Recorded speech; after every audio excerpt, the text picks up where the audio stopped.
Hello students. तो आज हम लोग इस वीडियो में एक नया चैप्टर पढ़ने वाले हैं जो कि है आपका chapter number 2 of book keeping, meaning and fundamentals of double entry book keeping system. So let's get started. ठीक है।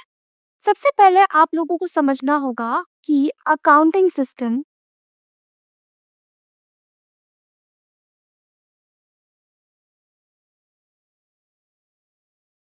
के दो ब्रॉडर टाइप्स होते हैं। ठीक है। पहला होता है इंडियन सिस्टम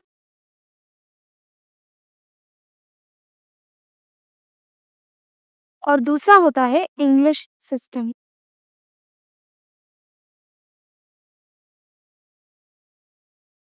ठीक है।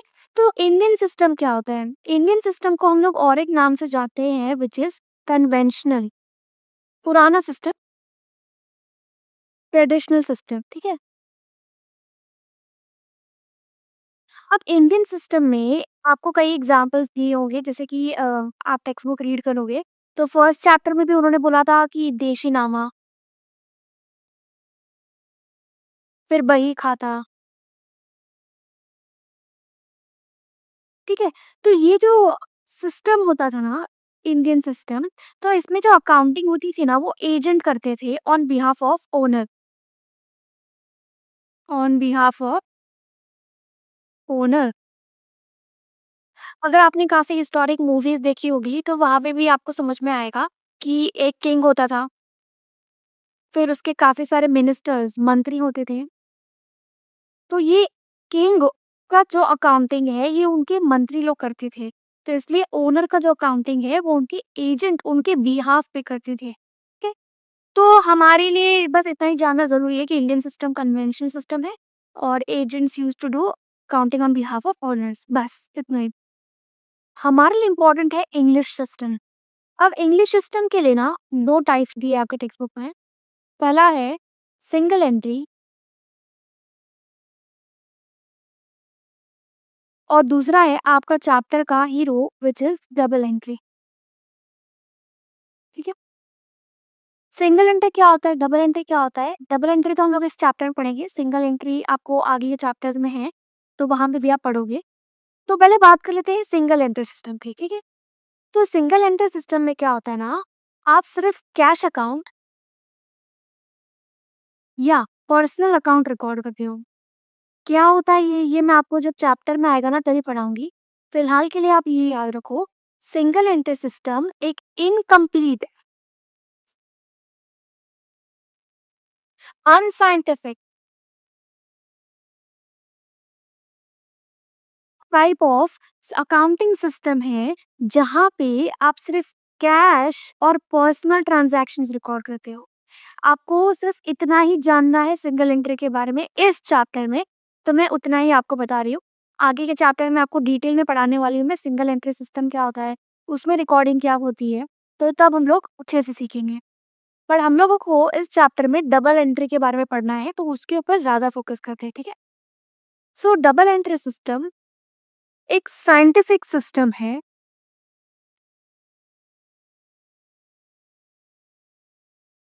जो कहता है कि every debit has equal and corresponding credit of the same amount. ठीक है। तो अभी हम लोग समझते हैं डेबिट क्या होता है और क्रेडिट क्या होता है। ठीक है। मैं आपको एक एग्जांपल के थ्रू समझाती हूँ, तब आपको एकदम अच्छे से समझ में आएगा। अब आप हो एक बिजनेस ओनर मिस्टर एक्स। ठीक है। एंड आपके बिजनेस को स्टार्ट करने के लिए आपने बिजनेस में क्या डाला होगा, फर्स्ट चैप्टर को एकदम अच्छे से रिवाइज करो तो आपको पता चलेगा ओनर बिजनेस में क्या डालता है, कैपिटल। ठीक है। तो आपने अपने बिजनेस में कैपिटल डाला। तो आपको स्टूडेंट्स, मेरे जितने भी स्टूडेंट्स हैं ना जो इस वीडियो को देख रहे हैं, उनको मैं बताना चाहती हूँ कि आप जो अकाउंटिंग करते हो वो ओनर के पर्सपेक्टिव से कभी नहीं होता है। आई रिपीट, वो ओनर के पर्सपेक्टिव से कभी नहीं होता है। वो हमेशा बिज़नेस के पर्सपेक्टिव से होता है, पीओवी। आप खुद को बिज़नेस आपका जो रोल है ना अकाउंटिंग करते वक़्त, वो बिज़नेस का रोल होता है। तो मतलब अगर ओनर कैपिटल मुझे दे रहा है, आप जब भी बिज़नेस बोलोगे तो आप मुझे बोलोगे मतलब यू आर बिज़नेस। आप इस पूरे ड्रामा में बिज़नेस का रोल निभाओगे, ठीक है? तो आपको कोई पैसे दे रहा है, तो आपको नहीं लगता कि आपको उसको रिटर्न करना होगा जब आपका बिज़नेस जब आप एकदम खत्म हो जाओगे? सो आपके लिए वो क्या हो रही है? लायबिलिटी। क्योंकि लायबिलिटी क्या होती है? The amount that the business owes to others. To other में हम लोग स्पेसिफाई कर देते हैं हमारा मालिक व्हिच इज़ द ओनर। तो आपके पास एक लायबिलिटी आ रही है, फ्यूचर लायबिलिटी आपको देने की व्हिच इज़ कैपिटल अकाउंट, ठीक है? लेकिन आपके पास आ क्या रहा है? ओनर आपको दे रहा है capital in the form of 50,000 rupees cash. तो बिज़नेस मेरे पास क्या आ रहा है? कैश। तो कैश अकाउंट, डेबिट और क्रेडिट का जो एंट्री होता है वो टू से स्टार्ट होता है, टू कैपिटल अकाउंट। ये आपका जर्नल एंट्री हो गया। कितनी इजी था आपने अगर देखा होगा तो। तो वही ये डबल एंट्री बुककीपिंग सिस्टम कहता है कि every debit has equal and corresponding credit of the same amount. जब ओनर ने आपको 50,000 का कैश दिया तो लायबिलिटी आप 60,000 का क्यों बुक करोगे?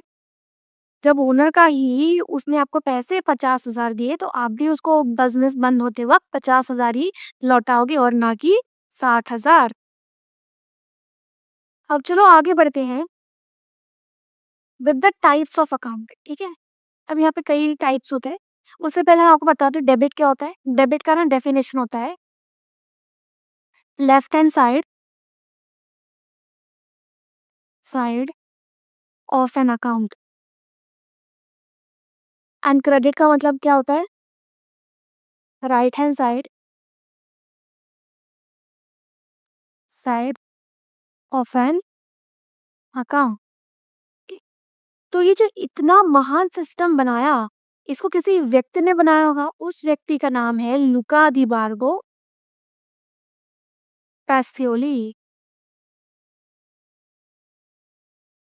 ठीक है? ये नाम आपको याद रखना है filling the blanks answer in one sentence के लिए। ये ऑब्जेक्टिव पर्सपेक्टिव से इम्पोर्टेंट है, ठीक है? एंड और एक चीज कि आपका international accounting day celebrated on 10 नवंबर, ठीक है?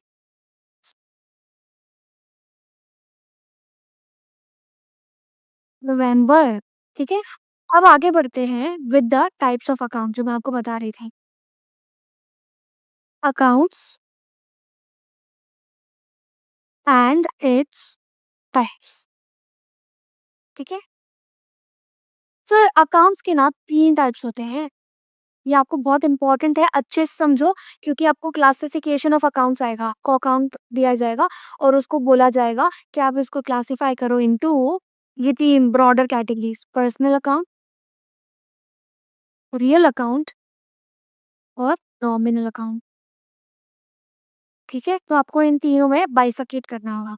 एग्जाम्पल्स समझते हैं, ठीक है? उससे पहले इनके भी 3 टाइप्स हैं। पर्सनल का नेचुरल, आर्टिफिशियल और रिप्रेजेंटेटिव। और रियल के टैंजिबल और इंटैंजिबल। और नॉमिनल का expenses, losses, incomes and gains, ठीक है? तो बात करते हैं पर्सनल अकाउंट। पर्सनल अकाउंट मतलब किसी व्यक्ति को वो दर्शाता है, मतलब कोई पर्सन इन्वॉल्व होता है उस अकाउंट में। उसके कैटेगरी से समझते हैं। नेचुरल पर्सन मतलब कोई रियल ह्यूमन बीइंग, तो जैसे कि अरमाज का अकाउंट, फिर राधिका का अकाउंट, फिर एक्स वाई जेड का अकाउंट। एक्स वाई जेड मतलब कोई नेचुरल ह्यूमन बीइंग होना चाहिए, एक्स वाई जेड कंपनी नहीं। आर्टिफिशियल मतलब कोई आर्टिफिशियल पर्सन जैसे कि गवर्नमेंट हो गई, बैंक हो गया, फिर टैक्स अथॉरिटीज हो गई, तो ये क्या हो गया? Artificial personal account. अब बात करते हैं रिप्रेजेंटेटिव पर्सनल अकाउंट। तो आपको याद रखना है, मैंने आपको स्टार्ट ऑफ द चैप्टर में बताया था आउटस्टैंडिंग एक्सपेंसेस और अक्रूड इनकम कैटेगरीज होती है। तो वो सारे जो भी अकाउंट होते हैं वो रिप्रेजेंटेटिव पर्सनल अकाउंट में आते हैं। ये तो मैंने आपको बताया व्हाट, अब मैं आपको बताती हूँ व्हाई। ठीक है, व्हाई ये इसमें आते हैं, क्योंकि जब आप नॉमिनल टाइप ऑफ अकाउंट पढ़ोगे तो आप मुझसे यही क्वेश्चन करोगे कि ये अक्रूड और आउटस्टैंडिंग का एक्सपेंस और इनकम है, तो नॉमिनल में ना आके पर्सनल में क्यों आता है? उससे पहले मैं आपको समझा देती हूँ, क्योंकि I want my students to have deep clarity. ठीक है, तो आउटस्टैंडिंग अकाउंट क्या होता है? आउटस्टैंडिंग की बात करते हैं पहले अकाउंट। तो एक एग्जांपल, मैं स्पेसिफिक एग्जांपल ले लेती हूँ, आउटस्टैंडिंग रेंट। ठीक है, तो ये आउटस्टैंडिंग रेंट का जो पैसा है, सपोज 50,000, ये मुझे किसी व्यक्ति को देना है। So I have a liability in which I owe money to someone, natural person या आर्टिफिशियल, कोई कंपनी हो सकती है, आर्टिफिशियल पर्सन। तो business owes liability to a person and this एक कैटेगरी है रिप्रेजेंटेटिव पर्सनल अकाउंट। मतलब ये जो आउटस्टैंडिंग रेंट है ना, ये इनडायरेक्टली इनको रिप्रेजेंट कर रहा है, इसलिए हम उसको नॉमिनल में ना डाल के रिप्रेजेंटेटिव पर्सनल अकाउंट में डालते हैं। सेम अक्रूड इनकम के लिए आपको देना नहीं है, बस किसी से पैसे लेने हैं। So the amount that is owed by others to the business is known as accrued income, और ये किसी व्यक्ति को रिप्रेजेंट कर रहा है, इसलिए वो आता है रिप्रेजेंटेटिव पर्सनल अकाउंट में। ठीक है, अब बात करते हैं रियल अकाउंट की। अब बात करते हैं रियल अकाउंट की। एक होता है टैंजिबल और एक होता है इनटैंजिबल। ठीक है, अब रियल अकाउंट होता क्या है? रियल मतलब असेट्स या वो प्रॉपर्टीज को रिप्रेजेंट करता है। ठीक है, टैंजिबल तो हम सबको पता है, जिसको हम लोग टच, सी एंड फील कर सकते हैं, और इनटैंजिबल को जो हम लोग टीएसएफ नहीं कर सकते, टच, सीन एंड फील। जिसको हम लोग टच कर सकते हैं, देख सकते हैं और फील कर सकते हैं, जिसको हम ये तीनों नहीं कर सकते, वो इनटैंजिबल असेट है, इनटैंजिबल रियल अकाउंट है। तो टैंजिबल का एग्जांपल ले लो, plant and machinery, land and building. ठीक है, फिर आपका स्टॉक हो गया, आपकी इन्वेंट्री बेसिकली। इनटैंजिबल क्या होता है? आपका गुडविल। गुडविल क्या होता है? जल्दी बताओ, जल्दी स्टूडेंट्स, आप लोग बताओगे। So goodwill is the reputation of business in terms of money. ये आपको आंसर वन सेंटेंस में आ सकता है, सो प्लीज स्टूडेंट्स अच्छे से रिमेंबर करो। तो गुडविल की बात करते हैं, गुडविल हो गया, फिर हो गया पेटेंट, फिर हो गया ट्रेडमार्क। ठीक है, अब यहाँ पे ना एक बहुत इंपॉर्टेंट कॉन्सेप्ट है, वो है रॉयल्टी का। ठीक है, तो रॉयल्टी मतलब क्या होता है? आप कोई भी अपना असेट, आपका डिस्कवरी किसी को यूज करने देते हो, उसके बदले में वो आपको पैसे देता है। ठीक है, तो उसको रॉयल्टी कहते हैं। तो रॉयल्टी को ना कई बार बच्चे गलतफहमी में इनटैंजिबल रियल अकाउंट में डाल देते हैं, which is wrong. Royalty is your income, तो it is a type of nominal account. ठीक है, अब बात करते हैं नॉमिनल अकाउंट की।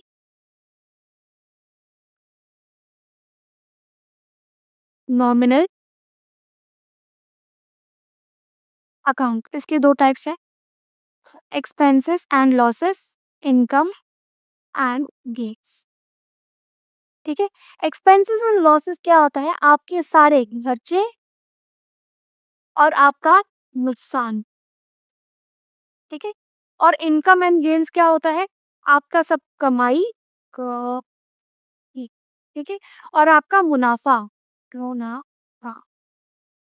Don't go on the handwriting please students, because I know आपको हंसी आ रही होगी इस हैंडराइटिंग को देखिए, but still focus on the concept and not on the handwriting. ठीक है, सो आपके एक्सपेंसेस एंड लॉसेस, जितने भी आपके खर्चे हैं, जैसे एग्जांपल ले लेते हैं, रेंट, सैलरी, वेजेस, और लॉसेस का एग्जांपल लेते हैं, आपने अपनी मशीनरी, प्लांट एंड मशीनरी को मार्केट में सेल किया, इसकी वैल्यू थी 50,000 और आपको मिला 30,000, तो आपका 20,000 का क्या हुआ? लॉस। ये करंट सिचुएशन में हुआ, करंट अकाउंटिंग पीरियड में हुआ। एंड आपका जो आउटस्टैंडिंग या अक्रूव होता है वो या फॉलोइंग अकाउंटिंग पीरियड के लिए होता है, आपके करंट ईयर अकाउंटिंग पीरियड के लिए नहीं होता है, ठीक है? वैसे इनकम्स एंड गेन्स सेल्स किया आपने, फिर आपको डिस्काउंट मिला, रिसीव्ड फिर डिविडेंड मिला या कमीशन मिला, तो ये सब आपके क्या होंगे? Nominal account. और ये सारे जो है ये आपके इनकम्स एंड गेन्स, और ये जो है आपके वो आपका एक्सपेंसेस एंड लॉस, ठीक है? अब एक बहुत इंपॉर्टेंट कॉन्सेप्ट मैं पढ़ाने जा रही हूँ, तो बच्चों ध्यान से पढ़ो। वो है गोल्डन रूल्स ऑफ अकाउंटिंग। तो आई होप आप लोग को 3 टाइप ऑफ अकाउंट समझ में आ गए होंगे। पर्सनल, आप बोलो क्या मेरे साथ-साथ? रियल और नॉमिनल, ठीक है? तो पर्सनल, रियल और नॉमिनल इन सबका ना 2-2 रूल्स है। आपको आंसर इन 1 सेंटेंस में भी पूछ सकते हैं हम लोग। What is the rule of personal account, real account, nominal account? कुछ भी बोल सकते हैं। तो वो रूल होता है, आप लोग मेरे साथ, मैं भी 2 बार बोलने वाली हूँ, आप भी मेरे साथ वो 2 बार रिपीट करोगे। तो पर्सनल पहले बोलो, golden rule of accounting, personal account, debit the receiver, credit the giver. चलो students repeat. Golden rule of personal account is debit the receiver, credit the giver. Golden rule of personal account is debit the receiver, credit the giver. Golden rule of real account is debit what comes in, credit what goes out. ठीक है? Golden rule of real account is debit what comes in, credit what goes out. ये आपको learn करना है, मैं आपको सामने से कह रही हूँ, आपको लर्न करना है.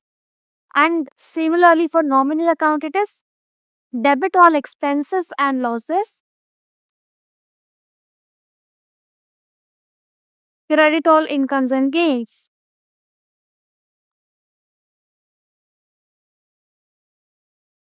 ठीक है? Golden rule of nominal account is debit all expense and losses, credit all incomes and gains. चलो एक बार क्विकली फटाफट से ये सब कुछ रिपीट कर देते हैं. Golden rule of accounting. Golden rule of personal account is debit the receiver, credit the giver. Golden rule of real account is debit what comes in, credit what goes out. And golden rule of nominal account is debit all expenses and losses, credit all incomes and gains. ठीक है? ये golden rule हो गया. But आपको और एक वो traditional approach में आता है, ठीक है? आपको मॉडर्न अप्रोच भी एक दिया है. अब ये मॉडर्न अप्रोच क्या है? इसके बारे में बात करते हैं, ठीक है? तो इन्होंने मॉडर्न अप्रोच को ना 2 तरह में बाँट दिया है. पहली कैटेगरी है आपके सारे असेट्स, एक्सपेंस एंड लॉसेस, ठीक है? और दूसरी कैटेगरी है आपकी सारी लायबिलिटीज़. उन्होंने बोला हम 3 अकाउंट्स में क्यों बाँटे? हम डायरेक्टली उनको असेट्स, एक्सपेंस, लॉसेस, लायबिलिटीज़ और इनकम्स एंड गेन्स में बाँट देते हैं. ठीक है? ये ना 2 कैटेगरी की है. तो इन्होंने बोला कि जभी भी सर्टेन एक्सपेंस लॉसेस इंक्रीज होंगे तो आप उनको करो डेबिट, और जब भी वो डिक्रीज होंगे तो आप उनको करो क्रेडिट. अभी तो मैंने आपको लॉ रूल बता दिया, अब मैं आपको इसको लॉजिक बताती हूँ. मैं आपको एसेट का एग्जांपल दूंगी, expense and losses similar way में आप समझ जाओगे. आपने अपने बिजनेस से प्लांट एंड मशीनरी बेचा फॉर ₹30,000 जिसकी वैल्यू थी 50,000. ठीक है? तो उसके बदले में आपको कैश मिला, आपके बिजनेस में आपको कैश मिला 30,000 रुपीस. ठीक है? तो मैंने क्या किया, जब आपके बिजनेस से वो प्लांट एंड मशीनरी जा रहा है तो मैंने उसको बोला आप क्रेडिट करोगे, तो टू प्लांट एंड मशीनरी. वही तो हुआ. जब कम होता है तो आप क्रेडिट करते हो. और उसके बदले में आपके पास कैश आया तो कैश अकाउंट डेबिट। वही तो हुआ। डेबिट आप करते हो जब कैश बैलेंस या कोई भी एसेट बैलेंस बढ़ रहा है। एंड 20,000 का जो आपको लॉस हुआ है वो भी loss on sale of machinery, debit. ठीक है? तो वही तो हमने फॉलो किया। एक्सपेंस या लॉसेस बढ़ते हैं तो हम लोग क्या करते हैं, डेबिट। तो वैसे ही एग्जाम्पल मैं आपको दिखाती हूँ लाइबिलिटीज एंड इनकम्स का। तो ये रूल क्या कहता है कि जब भी ये कम होगा तब आप उसको करोगे डेबिट, इसका अपोजिट। ठीक है? और जब भी इंक्रीज होगा तो आप उसको करोगे क्रेडिट। अब क्विकली एक एग्जाम्पल के थ्रू समझते हैं। ठीक है? आपने किसी से गुड्स परचेज किए ₹50,000। ठीक है? तो आपको उधार पे उसने गुड्स दिया तो क्या हो गया, क्रेडिटर। ठीक है? तो आपके बिजनेस में आपके पास आ रहा है गुड्स और आपकी एक लाइबिलिटी क्रिएट हो रही है टूवर्ड्स क्रेडिटर। तो जो इनवर्ड एरो होता है उसको हम लोग डेबिट करते हैं। और आपको एक बात बता दो, जब भी कोई भी कमोडिटी स्पेसिफाई की हो तो हम लोग उसका अकाउंट बनाते हैं, लेकिन गुड्स का हम लोग अकाउंट नहीं बनाते हैं। इंस्टेड अगर हम लोग खरीदते हैं तो उसको परचेज अकाउंट डेबिट करते हैं, और अगर उसको बेचते हैं तो सेल्स अकाउंट क्रेडिट करते हैं। ठीक है? क्योंकि वो इनकम एंड गेन्स में आता है। तो purchase account debit to creditor account. और अगर क्रेडिटर का नाम दिया रहेगा तो वो और अच्छी बात है, आप वही डायरेक्ट लिख दोगे। तो ये तो रूल फॉलो किया हम लोगों ने। हमारा लायबिलिटी बढ़ गया तो उसको हम लोग ने क्या किया, क्रेडिट। और हमारा एक्सपेंस बढ़ गया तो उसको हम लोग ने क्या किया, डेबिट। तो ये बात करता है मॉडर्न अप्रोच। मैंने आपको अच्छे एग्जाम्पल के थ्रू समझाओगे कि अगर आप टेक्स्ट बुक का रीडिंग करोगे ना तो आपको इजीली नहीं समझ में वाला है। सो ये पूरा आपके चैप्टर का था क्रक्स। अब लोग क्विकली मेरे नोट से पढ़ लेते हैं आपका सेकंड चैप्टर।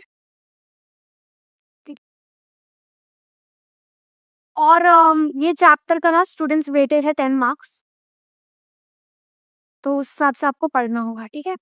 तो मैंने आपको मेथड्स ऑफ अकाउंटिंग सिस्टम पढ़ाया। इंडियन सिस्टम क्या होता है, बही खाता, कर्ड या महाजन नामा सिस्टम। सिंगल एंट्री सिस्टम बताया, records, cash book and personal accounts. Double entry, one account is debited, another is credited. Every debit has an equal and corresponding credit of the same amount is the basic principle. Principle of double entry क्या होता है, हर transaction के दो effects होते हैं, debit और credit. तो वो काम मतलब one is the receiver, another is the giver. ये किसका रूल है, पर्सनल अकाउंट। ठीक है? If one account is debited, another is credited. If debit has an every debit has an equal and corresponding credit of the same amount. और ये मैं star mark कर रही हूँ। ये जो भी नोट्स है ना, इसमें ये प्रिंसिपल्स को छोड़कर आपको और हाँ, ये प्रिंसिपल्स को छोड़कर बाकी सब अच्छे से रिमेंबर रखना है, क्योंकि आपको ऑब्जेक्टिव्स में बहुत ही डायरेक्ट क्वेश्चन पूछा गया है। जैसे कि explain what do you mean by account, why double entry has two fold effect, what is single entry system. तो आपको डिटेल में पूछा है, बहुत ही एकदम टारगेटेड क्वेश्चंस है। तो प्लीज प्रिपेयर फॉर दैट, अच्छे से लर्न कर लो उनको। एडवांटेजेस नहीं पूछा है, ये आप स्किप भी कर सकते हो, बट फिर एक बार रीड कर लेना ताकि आपको याद रहे। अगर कुछ क्वेश्चन इस पे आ गया तो आप प्रिपेयर रहोगे उसके लिए। मैं पढ़ा देती हूँ। कंप्लीट रिकॉर्ड होता है, काफी एक्यूरेट होता है, क्योंकि हम लोग बोथ एस्पेक्ट्स देख रहे हैं। बिजनेस रिजल्ट पता चलता है, expense, losses, income, gain, asset, liabilities, everything. Common acceptance widely accepted है, क्योंकि universally it is followed by businesses. तो आप अगर कंपैरिजन करना चाहते हो तो आपका सिस्टम और उनका सिस्टम अलग नहीं होगा, it is in the same page, it is on the actually same page. फिर डेबिट का डेफिनेशन पूछा है, क्रेडिट का डेफिनेशन पूछा है। तो simple, left hand side of an account, right hand side of an account. ठीक है? फिर हमने गोल्डन रूल्स पढ़ा, personal account, real account, formal account. फिर हम लोगों ने क्लासिफिकेशन ऑफ अकाउंट्स देखा था, assets, liabilities, capital, revenue, gains, expense and losses. ये मॉडर्न अप्रोच में होता है। एंड क्विकली देख लेते हैं यहाँ से क्लासिफिकेशन ऑफ अकाउंट। पर्सनल की 3 कैटेगरीज है, नेचुरल, आर्टिफिशियल, रिप्रेजेंटेटिव। रियल की 2 कैटेगरीज है, टैंजिबल, इंटैंजिबल। तो इसका भी आप मीनिंग याद रखो, accounts relating to human beings, personal means artificial person का मतलब क्या होता है, organisation, association created by law. And nominal account पे ये सब आपको आंसर में वन सेंटेंस में पूछा है स्टूडेंट्स, तो अच्छे से आप लोग इसे लर्न करना है with an example obviously. And ये हमने ऑलरेडी डिस्कस किया, principles of double entry book keeping system and two fundamental rules of modern approach मैंने आपको बताया, एसेट एक्सपेंसेस लॉसेस जब ये बढ़ते हैं तो हम लोग डेबिट करते हैं और घटते हैं मतलब कम होता है तो हम लोग क्रेडिट करते हैं। Similarly revenue gains, liabilities capital के लिए भी है, अगर ओनर ने और कैपिटल दिया है तो वो क्रेडिट होता है और कैपिटल निकाल लिया है तो वो डेबिट होता है। और कैपिटल निकालना मतलब क्या होता है? ड्रॉइंग्स। वो बिजनेस का पैसा अपने पर्सनल एक्सपेंस में यूज कर रहा है। तो हमने ये सेकंड चैप्टर की थ्योरी पढ़ ली। अब हम लोग क्विकली आगे बढ़ते हैं और टेक्स्ट बुक को देखते हैं कि कुछ मिस तो नहीं हो गया।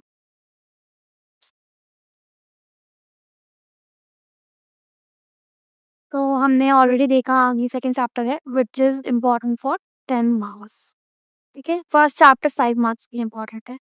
एंड मैंने टेलीग्राम पे फर्स्ट चैप्टर का नोट्स अपलोड कर लिया है, तो आप उसको देख सकते हो और उसको लर्न करना शुरू कर दो, जो भी आपके ऑब्जेक्टिव्स है।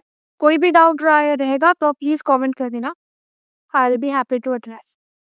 यहाँ पे एक नाम याद रखो, Luca di Barbo Pacioli, 10 November is celebrated as international accounting day. That's it. ये आपको ऑब्जेक्टिव्स में पूछा गया है इसलिए मैं बोल रही हूँ।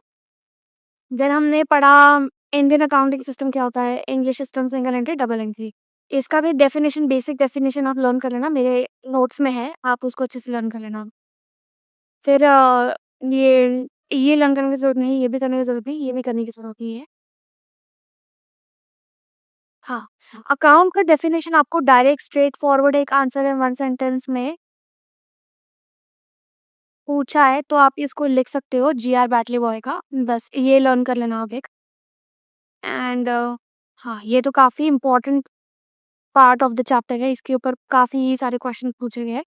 पर्सनल अकाउंट क्या होता है, नेचुरल पर्सनल अकाउंट क्या होता है, आर्टिफिशियल, रिप्रेजेंटेटिव, तो सबका मीनिंग आप अच्छे से लर्न कर लेना विद एन एग्जांपल ऑब्वियसली।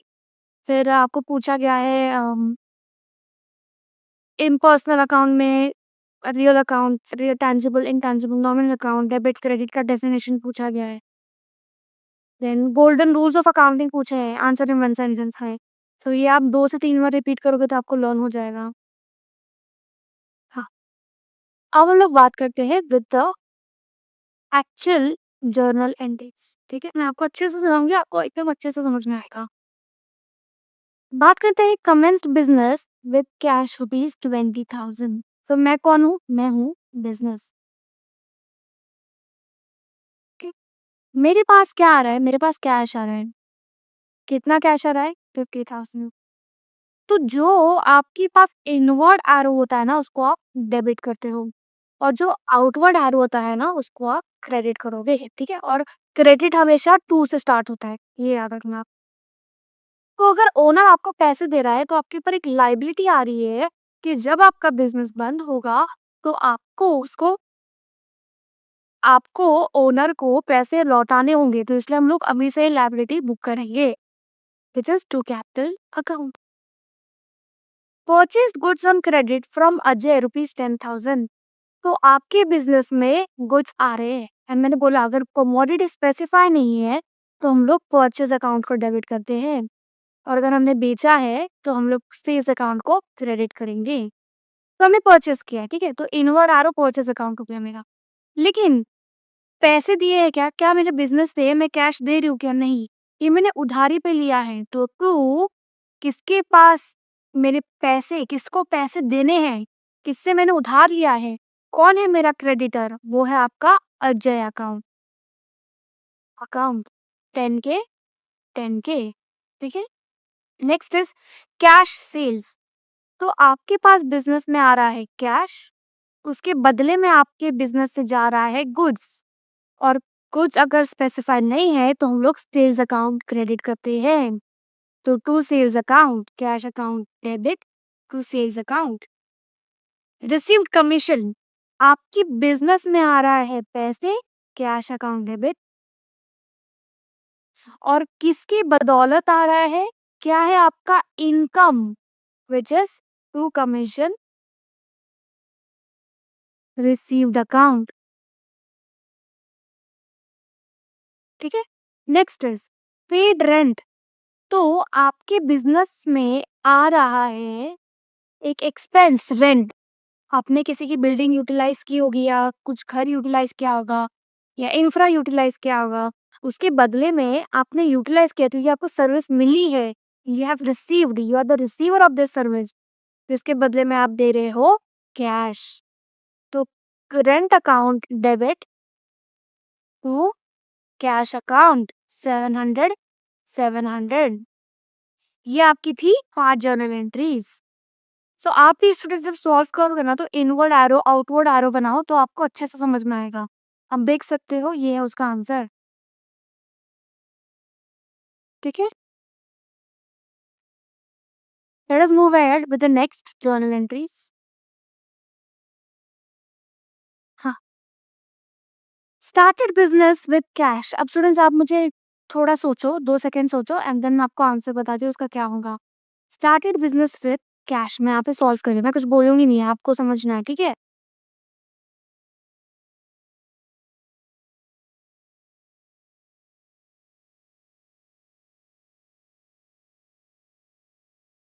तो आप देख ही चुके हो आंसर।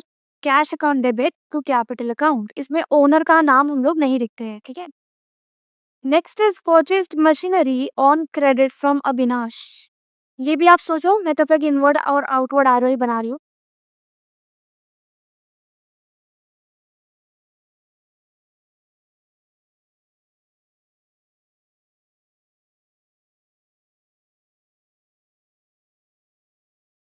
तो इनवर्ड एरो बनाया मतलब पर मशीनरी आपके बिजनेस में आ रही है। और क्यों आ रही है? कि आप कैश दे रहे हो? नहीं, आप उधार पे ले रहे हो। तो आपके बिजनेस में एक लाइबिलिटी भी आ रही है आपको पैसे देने की। तो इसलिए टू अविनाश अकाउंट। ठीक है। Next, purchased goods from Rahul on cash.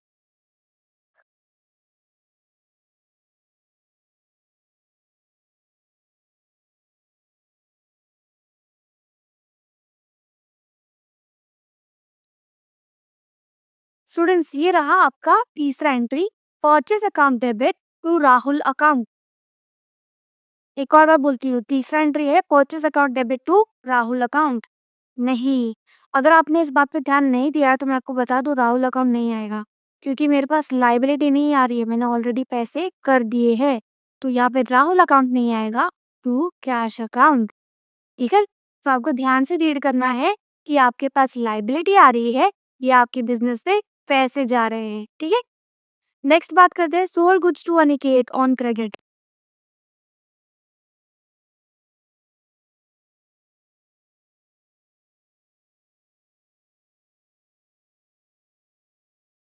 ठीक है? आपके बिजनेस से गुड्स जा रहे हैं तो सेल्स अकाउंट, और आपके बिजनेस में जा रहे हैं, सॉरी, एरो इधर आएगा, जा रहे हैं तो सेल्स अकाउंट, और आ रहा है आपका एक डेटा जिससे आपको पैसे मिलेंगे, तो वो हो गया आपका डेबिट अनिकेत अकाउंट। क्या यहाँ पे कहीं कैश लिखा है क्या? अगर कैश लिखा होता तो मैं अनिकेत का नाम नहीं लिखती, कैश का कैश अकाउंट बनाती, कैश का नाम लिखती। ठीक है? Paid salary, you are the receiver of work done by your employees। तो सैलरी अकाउंट डेबिट, और क्या जा रहा है आपके बिजनेस से? To cash account. अगर बैंक लिखा होता, डेबिट कार्ड, क्रेडिट कार्ड लिखा लिखा होता तो मैं यहाँ पे बैंक अकाउंट लिखती। ठीक है? Sold old tables for ₹3000। आपके बिजनेस से क्या जा रहा है? टेबल्स। आप हो यहाँ पे बिजनेस, और बिजनेस में क्या आ रहा है? कैश। हो गया आपके entry. Cash account debit to tables account, but table account, sofa account या चेयर अकाउंट हम लोग नहीं बनाते। ये आपको नहीं लगता ये सारे एक कॉमन हेडिंग में आ सकते हैं विच इज फर्नीचर अकाउंट? तो हम लोग अकाउंट जो क्रेडिट करेंगे वो टेबल, फर्नीचर, सोफा नहीं होगा, वो होगा फर्नीचर अकाउंट। सो क्विकली आप नीचे स्क्रॉल डाउन कर लेती हूँ मैं, आप देख सकते हो यहाँ पे सोल्यूशन नहीं दिया है। हाँ, नहीं दिया है। ठीक है? तो ये आपको मैं होमवर्क के लिए देती हूँ, मैं एक बार क्विकली चेक लेती हूँ। कमेंट्स बिजनेस विद कैश, ये तो आपको आ जाना चाहिए। पेड एडवर्टाइजमेंट टू इमरान, तो रेंट देते हो वैसे ही एडवर्टाइजमेंट अकाउंट डेबिट टू। अब इमरान को पैसे दूं या आप मुझे अरमास को पैसे दे रहे हो, उससे क्या फर्क पड़ता है? आपके बिजनेस में जब तक लाइबिलिटी क्रिएट नहीं हो रही है आप उस व्यक्ति का नाम नहीं लिखोगे। आप क्या लिखोगे? कैश आपके बिजनेस से जा रहा है इसलिए cash goes out, cash account, ये लगा क्रेडिट व्हाट गोज आउट। ये सब फॉर्मेट दिया है, आपको ये सब फॉर्मेट में नहीं आएगा। But still I will insist कि आपकी जो कॉलेज की प्रोफ़ेसर होंगी, उनको फर्स्ट डे पे आप पूछ लेना कि क्या मैम, जब वो ये चैप्टर स्टार्ट करेंगे ऑब्वियसली, फर्स्ट चैप्टर में मत पूछना ये बात। सेकंड चैप्टर जब स्टार्ट करेंगे या मिडवे में होगा, तो आप ये पूछना मैम कि क्या हमें ऐसे फॉर्मेट में लाइक ट्रेडिशनल अप्रोच और एक मॉडर्न अप्रोच नीचे है, उस फॉर्मेट में क्या क्वेश्चंस आने वाले हैं? बस इतने आपको पूछ के कन्फर्म करना है। जहाँ तक मुझे लगता है ऐसे क्वेश्चंस नहीं पूछना चाहिए। आपके भले ही बैक क्वेश्चन जो आपके टेक्स्ट बुक का बैक क्वेश्चंस है उसमें भी दिया है ऐसा क्वेश्चंस, बट आई फील नहीं आना चाहिए। डायरेक्ट जर्नल एंट्रीज़ आनी चाहिए, ठीक है? फिर भी हम लोग सॉल्व कर लेते हैं। ये बस आपको फॉर्मेट में डालना होता है क्योंकि ये बहुत ज़्यादा लिखने वाला काम है and I don't think so college में इतना आपको पूछेंगे ऐसे फॉर्मेट्स में तो। जो नॉर्मल जर्नल है, लेजर है, वो फॉर्मेट में तो पूछना ही चाहिए। Next is deposited cash into bank of India. तो ये बहुत अच्छा ट्रांज़ैक्शन है। आगे आप पढ़ोगे तो इसको हम लोग कैश बुक में पढ़ने वाले हैं। वहाँ पे एक बहुत अच्छी एंट्री कॉन्ट्रा एंट्री करके एक कांसेप्ट है, वो मैं आपको वहाँ पे पढ़ाऊँगी, बट फिर भी बता देती हूँ, बहुत अच्छी एंट्री है। ठीक है, 1 स्टार में तो। Deposited cash into bank of India. क्या आप दूसरे को पैसे दे रहे हो क्या? नहीं। यहाँ पे आपके बिज़नेस का असेट बढ़ रहा है। तो आप क्या कर रहे हो? कैश दे रहे हो और अपना बैंक बैलेंस इंक्रीज़ कर रहे हो। तो बैंक अकाउंट डेबिट, बैंक नहीं, बैंक ऑफ इंडिया दिया है ना तो वही। Bank of India account debit to cash account, ठीक है?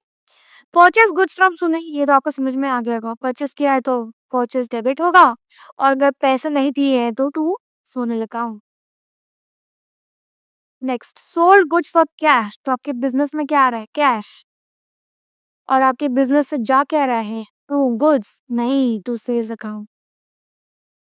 Next, received commission. तो कैश आ रहा है आपके बिज़नेस में। किसकी बदौलत? कमीशन। आपने कुछ कमीशन बेसिस पे काम किया होगा, उसके बदल आपका अपनी सर्विसेज दिया है आउटवर्ड एरो, तो उसकी बदौलत आपको मिल रहा है कैश, मिल रहा है, आ रहा है, ठीक है? अब आगे बढ़ते हैं।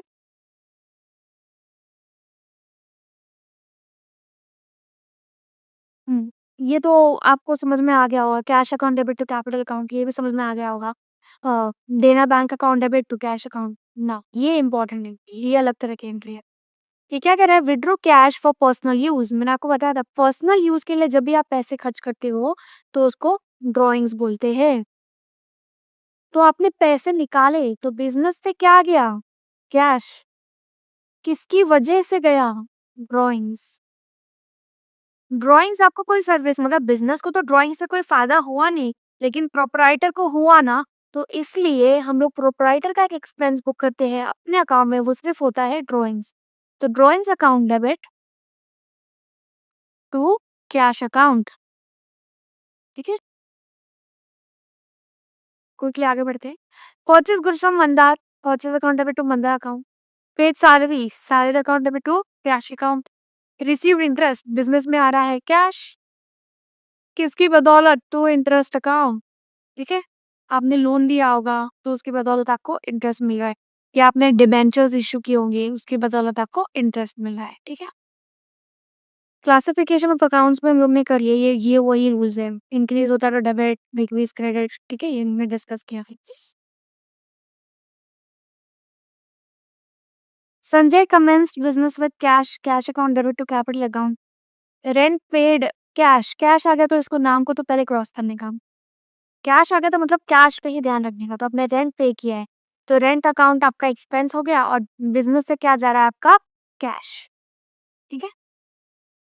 Withdraw cash from bank for office use. ये तो नहीं बोलता तो समझ में आ जाता, लेकिन नहीं बोलता तो शायद हम ड्राइंग्स कंसीडर करेंगे। तो आपने बैंक से कैश निकाला, ठीक है? तो आपके बिज़नेस में कैश आ रहा है और आपके बैंक से पैसे जा रहे हैं टू बैंक अकाउंट। तो cash account debit to bank account, ठीक है? Next, paid wife's mobile bill, ये तो ड्राइंग्स हुआ, तो ड्राइंग्स अकाउंट डेबिट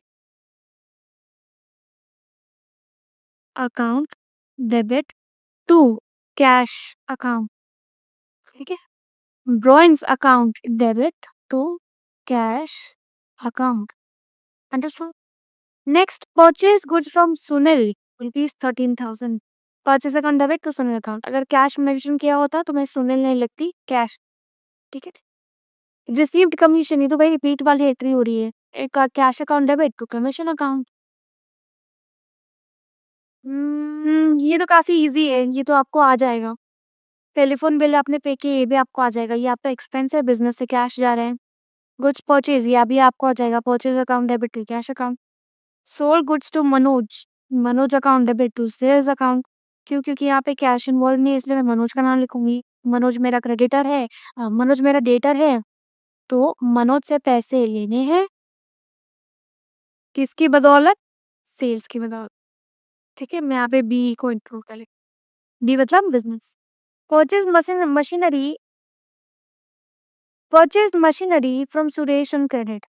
तो मशीनरी बिजनेस में आ रही है और बदले में एक लायबिलिटी क्रिएट हो रही है, वो है आपके सुरेश की। अगर कैश दिया होता तो कैश अकाउंट लिखेंगे। रिसीव्ड रेंट, आपको यहाँ पे रेंट मिला है, तो आपके बिजनेस में आ रहा है रेंट, कैश अकाउंट डेबिट। क्यों? क्योंकि आपने दिया अपनी प्रॉपर्टी किसी को रेंट पे, टू रेंट अकाउंट। स्टूडेंट को लगता है हमेशा रेंट डेबिट होगा, नहीं। आपको सिनेरियो बेसिस पे देखना है कि क्या आप किसी की प्रॉपर्टी यूज कर रहे हो या कोई आपकी प्रॉपर्टी यूज कर रहा है। ठीक है, let us move ahead. State two types of accounts, ये तो काफी इजी है। मैं एक बार जर्नल एंट्री देख लेती हूँ। कमेंस बिजनेस फॉर कैश, ये भी आपको आ जाएगा, ये भी आ जाएगा। इजी है, इजी है, ये भी इजी है, ये भी इजी है। रिसीव डिविडेंड कमीशन की तरह, तो cash account debit to dividend account. Paid audit fees, rent की तरह, बिल्कुल रेंट की तरह आपको उसको ट्रीट करना है। ठीक है, हाँ, यहाँ पे आया एक नया कॉन्सेप्ट। ठीक है, so classify into personal, real, nominal account. Stationery आपका एक्सपेंस है तो nominal, machinery real, loss by fire nominal, building real, copyright real, laptop real. Mahesh account personal, capital account proprietor का कैपिटल है तो इसलिए वो पर्सनल अकाउंट में आता है। Pune municipal personal, personal. Repairs आपका एक्सपेंस है, वेजेस आपका एक्सपेंस है तो नॉमिनल। ठीक है, आपको आंसर दिया, आप देख सकते हो। सिमिलरली यहाँ पे कैश अकाउंट क्या होगा? वो होगा आपका रियल अकाउंट, ये भी रियल। प्रीपेड इंश्योरेंस, ये होगा आपका पर्सनल अकाउंट। लोन बैंक से आप लेते हो तो बैंक को रिप्रेजेंट कर रहा है वो, तो इसलिए पर्सनल। आउटस्टैंडिंग सैलरी, किसी व्यक्ति को रिप्रेजेंट कर रहा है जिसको आपको सैलरी देनी है, तो इट इज अगेन पर्सनल, ये भी पर्सनल। ये आपका रियल हो गया। ड्रॉइंग्स, किसी व्यक्ति को, प्रोप्राइटर को रिप्रेजेंट कर रहा है तो personal. Rohit personal, goodwill real. Commission क्या है? आपका एक इनकम है या फिर एक्सपेंस है तो नॉमिनल। Interest nominal. ठीक है, आगे बढ़ते हैं इसके साथ में। प्रीपेड रेंट, आपने किसी को एडवांस में रेंट दिया है तो ये किसी पर्सन को रिप्रेजेंट करना है। फिर रियल, ये भी रियल, ये भी रियल, ये नॉमिनल। रेंट पेबल मतलब outstanding, personal. Rent received nominal. Insurance premium nominal. Bank loan, किसी बैंक को रिप्रेजेंट कर रहा है, पर्सनल। बैड डेट्स, ये क्या है आपका? Nominal. Dividend receive nominal, audit fees nominal. ठीक है, हाँ। यहाँ पे आपको assets, liabilities, income, expenditure, capital में करना है। तो ये आपका असेट है, ये आपका लायबिलिटी है, ये आपका असेट है। डिस्काउंट रिसीव्ड, ये आपका इनकम है। इंटरेस्ट इनकम है, तो ये आपका एक्सपेंस है, एक्सपेंस है, इनकम है। कॉपीराइट आपका असेट है। इंटरेस्ट रिसीव्ड आपका इनकम है, ये आपका असेट है, ये भी आपका असेट है। ये आपकी लायबिलिटी, लायबिलिटी असेट। ये आपका एक्सपेंस है, ये आपका लायबिलिटी है। ये आपका असेट, ये आपका एक्सपेंस, एक्सपेंस। ये आपका कैपिटल अकाउंट है, ये असेट अकाउंट है। फिर ये आपका इनकम। आउटस्टैंडिंग रेंट आपकी लायबिलिटी होती है क्योंकि आपको देना है, आपने अभी तक दिया नहीं है। और इलेक्ट्रिसिटी बिल अगेन आपकी एक्सपेंस है। ठीक है, सो अब आगे बढ़ते हैं with next question. Accounting equation तो मैंने आपको पहले बताया था, asset equals to liabilities plus capital. ये आपको आगे सॉल्व करने का है, मैं आपको बताऊंगी वहां पे। ठीक है, तो ये आप भी लिख लेते हैं। आपको एक क्वेश्चन आने वाला है, show the accounting equation for the following transactions. काफ़ी ईज़ी है, मतलब एकदम मुफ्त के मार्क्स है ये, मैं आपको बताती हूँ कैसे। तो आपको ऐसा प्रोफ़ार्मा बनाना है, serial number, transaction, asset equals to liabilities plus capital और रुपए का सिंबल ब्रैकेट, ठीक है? और ये पाँचों की पाँचों ट्रांज़ैक्शंस को जल्दी-जल्दी लिख लेना है, ठीक है? देखते हैं, Rohit Sharma started business with cash 50,000, तो आपका एसेट बढ़ रहा है और आपका कैपिटल बढ़ रहा है, ठीक है? तो 50,000 equals to liability 0 plus 50,000। Purchased goods from Dhoni on credit, तो मैंने परचेज किया, तो मेरा गुड्स का जो स्टॉक है, मतलब जो मेरा असेट है वो बढ़ रहा है, ठीक है? और मैंने परचेज किया है तो मेरा क्रेडिटर बढ़ रहा है, मतलब मेरी लायबिलिटी बढ़ रही है। तो मैंने क्या किया, 10,000 असेट में ऐड करूंगी और 10,000 लायबिलिटीज में दिखाऊंगी। सो 60,000 इक्वल्स टू 10,000 प्लस 50,000, ठीक। Sold good to Virat on credit rupees 20,000, तो मैं अगर गुड्स बेच रही हूँ तो मेरे गुड्स का जो वैल्यू है वो कम होगा, मतलब मेरा असेट कम हो रहा है, लेकिन बदले में मेरा डेटर बढ़ रहा है जो कि मेरा असेट ही है। तो प्लस माइनस 10,000 20,000 क्या होगा, जीरो। तो प्लस 20,000 माइनस 20,000 इफेक्ट हो गया null, which is zero. Next is received dividend rupees 500, तो आपको कैश में डिविडेंड मिल रहा है, तो आपका असेट बढ़ रहा है। और लायबिलिटी पे कोई इम्पैक्ट है क्या, नहीं, लेकिन आपका इनकम बढ़ रहा है, ठीक है। तो जब भी इनकम बढ़ता है, एक्सपेंस होता है, तो आप असेट में नहीं कैपिटल में प्लस माइनस करते हो, क्योंकि जब आप फाइनल अकाउंट्स पढ़ोगे तो आपको पता चलेगा जो भी प्रॉफिट आता है ना आपका ईयर एंड पे, वो कैपिटल में ऐड होता है, एंड लॉस होगा तो वो कैपिटल से माइनस होता है, ठीक है। तो हम लोग क्या करेंगे, डिविडेंड का 500 असेट्स में ऐड करेंगे, क्यों, क्योंकि मेरा कैश बैलेंस बढ़ा रहा है, और साथ ही साथ मेरे कैपिटल में बढ़ाएंगे क्योंकि वो मेरा प्रॉफिट बढ़ाएगा, ठीक है। पेड फॉर एडवर्टीजमेंट रुपीज 500, तो मेरे कैश में से मैं 500 रुपए दे रही हूँ और बदले में मेरा एक्सपेंस भी हो रहा है, तो मेरा कैपिटल कम हो जाएगा। तो -500 क्योंकि मेरे कैश से जा रहा है, और -500 क्योंकि मेरे कैपिटल से जा रहा है, जिस एक्सपेंस। तो आपका टोटल ये सब करके टोटल आपका आ रहा है 60,000 इक्वल्स टू 10,000 प्लस 50,000। काफी सिंपल था। अब दूसरा समझते हैं। चलो क्वेश्चन नंबर 2 सॉल्व कर लेते हैं। Rupali commenced business with bank balance 25,000, तो मैं यहाँ पे रफ पे सॉल्व करती हूँ,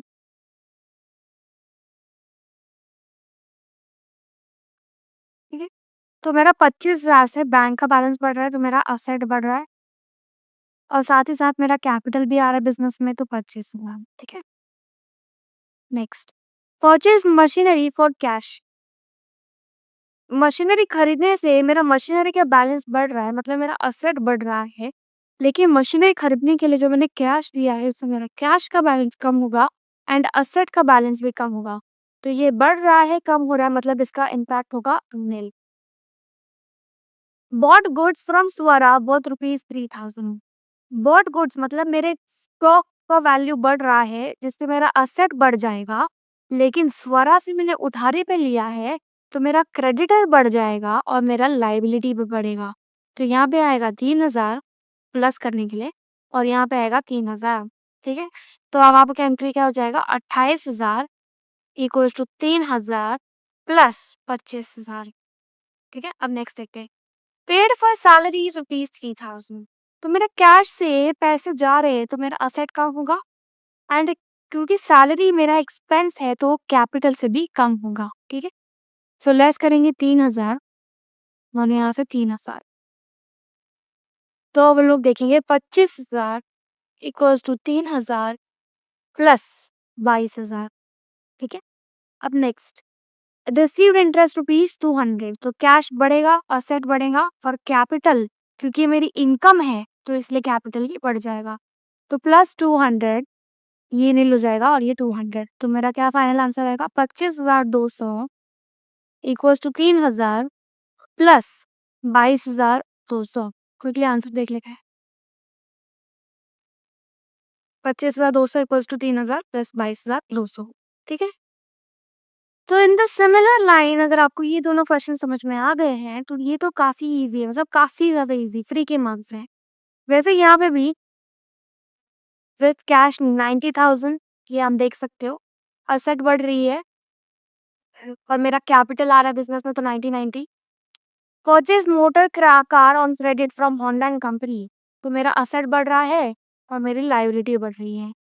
purchase goods from Karan worth ₹10,000 on credit, तो मेरा असेट बढ़ रहा है और मेरा लायबिलिटी बढ़ रहा है। गुड्स डिस्ट्रॉयड बाय फायर 1000, मेरा असेट बर्बाद हो गया 1000 से और ये मेरा लॉस है इसलिए कैपिटल से कम होगा। Depreciation on motor car for 1 year is 1000, तो मेरा असेट की वैल्यू कम होगी और डेप्रिसिएशन इज एन एक्सपेंस, तो एक्सपेंस या लॉस बोल लो, कैपिटल भी कम होगा। गुड्स सोल्ड फॉर कैश, तो आपको कैश मिल रहा है तो असेट बढ़ेगा, लेकिन गुड्स भी तो जा रहे हैं तो असेट कम होगा, तो इसका नो इम्पैक्ट होगा। देख सकते हैं यहाँ पे आगे नीचे है प्लस माइनस 5000, तो इसका no impact and here is your answer. ठीक है, नेक्स्ट फोर्थ क्वेश्चन देख लेते हैं। Illustration 4, Neema started which is asset बढ़ेगा, कैपिटल बढ़ेगा। Deposited cash into bank of India, तो कैश जा रहा है और बैंक ऑफ इंडिया का बैलेंस बढ़ रहा है, तो इसका इम्पैक्ट नील हो जाएगा। एडिशनल कैपिटल, असेट बढ़ रहा है और फिर से कैपिटल बढ़ेगा। Purchase goods from Verma worth rupees, तो मेरे स्टॉक का वैल्यू बढ़ रहा है और क्रेडिटर का वैल्यू बढ़ रहा है, तो मेरा लायबिलिटीज के साथ साथ असेट्स भी बढ़ रहा है। ठीक है, सोल्ड गुड्स टू कर्मा, तो मेरा असेट का वैल्यू कम हुआ और डेटर का वैल्यू बढ़ गया, तो इसका नेट नेट इम्पैक्ट 0 हो जाएगा। पेड कैरियज, ये आपका एक्सपेंस है, तो असेट से कैश जा रहा है तो कैश का वैल्यू कम होगा, असेट का वैल्यू कम होगा और कैपिटल से माइनस होगा क्योंकि वो आपका एक्सपेंस है। रिसीव्ड इंटरेस्ट, आपका कैश बैलेंस बढ़ेगा तो आपका असेट बढ़ेगा, एंड द सिमिलर लाइन ये आपका इनकम है तो आपका कैपिटल बढ़ेगा। ठीक है, तो आप देख सकते हो इसके आगे का आंसर। ऐसे ही आपको क्वेश्चन नंबर 5 में आपको देती हूँ होमवर्क में, बहुत इजी में, एक बार देख लेती हूँ, कुछ इंपॉर्टेंट ट्रांजैक्शंस तो नहीं है ना। कैरी, हाँ, withdrew cash for personal use, तो आपका कैश का बैलेंस कम होगा, मतलब असेट कम होगा, और विड्रू कैश ये आपका ड्राइंग्स होता है और ड्राइंग्स मैंने 2 बार बता दिया इसी वीडियो में, कैपिटल से लेस होता है। ठीक है, हाँ, ये काफी इंपॉर्टेंट एंट्री है, इसको ना ऐसे 2 स्टार में आ देना। क्या, sold goods costing 12,000 at a profit of 2000, ये बहुत इंपॉर्टेंट ट्रांजैक्शन है स्टूडेंट्स, ध्यान से करना। सो आपका असेट में 14 नहीं 12,000 का गुड्स था। ठीक है, तो आपकी असेट 14,000 से कम नहीं होगी, आपकी असेट 12,000 से कम होगी और 14,000 से बढ़ेगी। क्यों? क्योंकि कैश 14,000 आ रहा है, 12,000 प्लस 2,000, स्टॉक तो मेरा 12,000 ही कम होगा ना, क्योंकि उतने ही वैल्यू का मैंने बेचा है। लेकिन मेरे को मिल 12,000 रहा है क्या? नहीं, मेरे को कॉस्ट प्राइस प्लस प्रॉफिट मिल रहा है, तो मेरा कैश कितना आ रहा है बिजनेस में? 14,000, तो नेट नेट मेरा असेट कितना बढ़ रहा है? 2,000, तो मैं 2,000 असेट में ऐड करूंगी और जो कि मेरा 2,000 प्रॉफिट है वो मेरा इनकम है, तो इसलिए मैं कैपिटल में 2,000 ऐड करूंगी। ठीक है, ये एक इम्पॉर्टेंट नोट था जो मुझे अच्छा रियलाइज हो गया, तो मैंने आपको बता दिया। यहाँ पे आप 12,000 माइनस करोगे जो स्टॉक जा रहा है और 14,000 आप ऐड करोगे जो आपका कैश आ रहा है, एंड आपकी इनकम क्या हुई, आपका प्रॉफिट क्या हुआ है? 2,000, तो 2,000 आप कैपिटल में ऐड कर दोगे। अब मैं ये एक्टिविटी 4 देख लेती हूँ, क्या उसमें कुछ डिफिकल्ट है? ये भी आप एज अ होमवर्क के तौर पे सॉल्व कर सकते हो, काफी इजी है। परचेज स्टेशनरी फ्रॉम वन, हाँ, ये भी similar line, stored goods costing ₹20,000 at a profit of 5,000, तो 20,000 आप क्या करोगे? लेस 25,000 ऐड करोगे। 20,000 किसका? स्टॉक का, 25,000 किसका? कैश का, और यहाँ पे कैपिटल में आप 5,000 ऐड करो। ठीक है, ये आपको सॉल्व करने के लिए दिया है स्पेस, आप अच्छे से सॉल्व कर लेना। हाँ, तो स्टूडेंट्स अब हम लोग आ गए हैं एक्सरसाइज, जो आपका बैक क्वेश्चन है। तो मैंने आपके सारे क्वेश्चंस को ना सॉल्व किया है एकदम डिटेल में, आप देख सकते हो। इसको ज़ूम इन कर लूँ। तो मैंने आपको स्टार्ट ऑफ द लेक्चर में बताया था कि काफ़ी डिटेल में आपको पूछा गया है कि आप बताओ what is double entry system, what is an account, what is single entry system, then account क्या होता है, पर्सनल अकाउंट क्या होता है, नॉमिनल अकाउंट, टैंजिबल एसेट का एग्जांपल, इनटैंजिबल का एग्जांपल। तो आप देख रहे हो कितना डिटेल में पूछा मैंने आपको, एकदम अच्छे से टेक्स्ट बुक को रेफर करके ये आंसर बनाया है ये। तो आप इसको एज़ इट इज़ लर्न कर लेना। फिर आपको फिलिंग द ब्लैंक्स भी पूछा गया है ऐसे, डबल इंटरेस्ट टर्म, फिर ड्राइंग रियल अकाउंट। तो आप इसको एक बार अच्छे से रीड कर लो। फिर मैं आपको बताया था लूका दी बार्बो फैसियोली, वो भी देखो यहाँ पे। फिर इंटरनेशनल अकाउंटिंग डे कब सेलिब्रेट होता है? 10 नवंबर, ठीक है? ऐसे आप नीचे आओगे तो मैंने ट्रू एंड फॉल्स को भी सॉल्व किया अच्छे से। ये थियरी क्वेश्चन है, मैं आपकी रीडिंग के लिए आपके ऊपर छोड़ देती हूँ।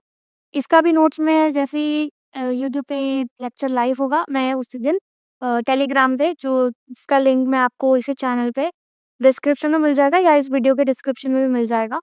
तो वहाँ से आप उस लेक्चर के नोट्स प्लस आपके बैक का आंसर का सॉल्यूशन डाउनलोड कर सकते हो एंड प्रिंट लेके आप रेफर कर सकते हो, ठीक है? तो देखो यहाँ पे एक इम्पोर्टेंट है, classify into personal, real and nominal account. यहाँ पे मैंने किया है जो अलग है, जो मैंने आपको नहीं पढ़ाया है अभी तक। तो एक मैंने आपको बता दिया रॉयल्टी। देखो यहाँ पे लिखा है रॉयल्टी, इसको डबल स्टार मत करो। ये आपका असेट नहीं होता, ये आपका रियल अकाउंट नहीं होता, ठीक है? यहाँ ध्यान में रखना। Then goods and service account या इनकम टैक्स अकाउंट, ये आपका आर्टिफिशियल पर्सनल अकाउंट होता है, ठीक है? तो फिर इसलिए हम लोग यहाँ पे पर्सनल अकाउंट में लिखते हैं। इंडियन रेलवेज भी एपी है आपका आर्टिफिशियल पर्सनल अकाउंट। ठीक है? ये आपका अकाउंटिंग इक्वेशन टेबल वाला asset equals to liabilities plus capital. Goods stolen मतलब आपका 1000 में गुड्स बर्बाद हो गया तो आप -1000 करोगे, और कैपिटल से आपका लॉस हुआ है इसलिए -1000 करोगे।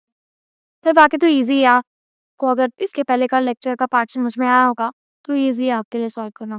एंड स्टूडेंट्स, अगर कुछ चीज़ नहीं समझ में आ रही है ना, तो इस वीडियो को 2 बार 3 बार जब तक समझ में नहीं आया ना तब तक देखो। क्योंकि अक्सर ऐसा होता है ना, जब आप पहली बार देखते हो ना तो आपको पता नहीं होता कि मैम आगे क्या बोलने वाली है।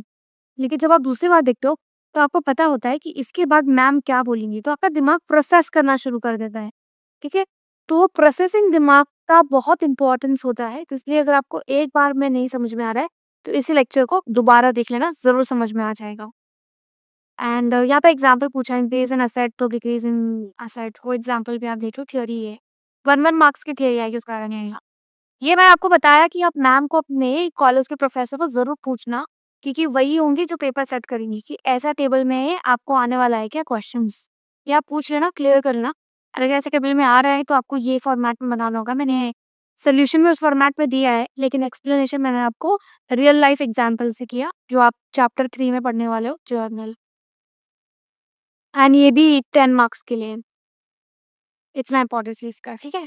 अभी जल्दी इसका मैं वीडियो बनाऊँगी एंड अपलोड करूँगी, ताकि आपका जो स्टडी है वो सिलेबस, जो आपका सिलेबस है, वो जल्द से जल्द कंप्लीट करने का मैं ट्राई करूँगी। देन मैं ट्रांज़ैक्शंस एक बार देख लेती हूँ, कुछ अलग ट्रांज़ैक्शन तो नहीं है। कौन-कौन है? हादसा, नहीं, काफ़ी ईज़ी है। रिसीव रेंट मतलब cash account debit to rent account आएगा, टेनेंट नहीं। देने वाले से मुझे क्या करना है? जब कैश आ जाता है तो मेरे को देने वाले से कोई फ़र्क नहीं पड़ता है। देन दूसरा क्वेश्चन का देख लेती हूँ।